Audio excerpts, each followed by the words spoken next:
Magandang umaga po sa inyong lahat.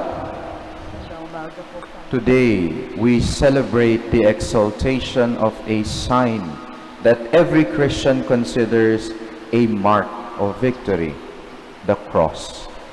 We place them at the top of our churches. We wear them round our necks or wrists. We place them conspicuously in our rooms and in our houses. And we even sign ourselves with it in prayer.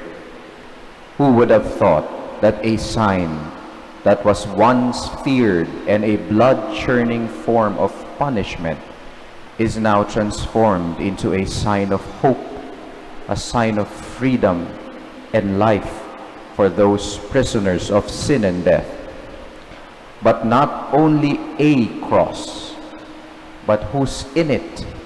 The one who embraced it and transformed it, Jesus on the cross. And everyone who looks at him with faith will believe and be forever changed, will utter the same words of the centurion, truly, this is the Son of God. Brothers and sisters, we are all bitten by the ancient serpent, like the Israelites in our first reading, who despite God's providence giving them manna as food in the desert, they still complained against him and despised the food given to them. They were bitten for their sins, as we all do.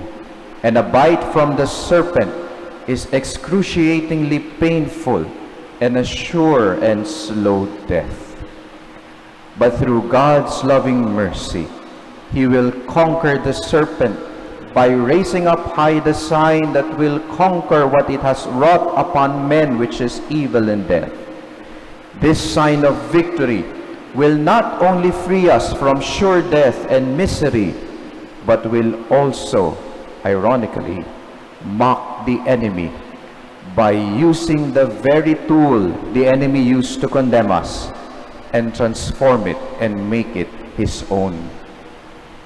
God used a reverse tactic on the serpent by which the evil one will never ever grasp and understand because of his pride. God, in his great condescension and kenosis, total emptying of himself, he became man. And in profound love, humility and obedience, he followed the Father's will, even to death on a cross. You know, the great deceiver of men was duped by God, that the enemy never knew what hit him, even if it's staring right at him in the face. So marred was Jesus' look beyond that of a man. He was beyond recognition on the cross, treated as a criminal, suffered a fate worse than slaughtered animal. His suffering is great, but what glorious irony. Every mockery and insult he received, he is further exalted. Every blow and fall, he is further lifted. And every wound and bloodshed, he is further glorified. His death became life. The evil of that wood became man's ultimate good because of Jesus and his love for us.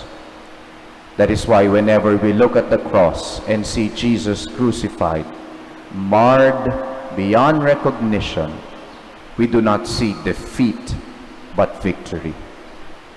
Brothers and sisters, as life presents many crises and defeats, many wounds and many confusions, we look at the cross and say, yes, Jesus already won these for me.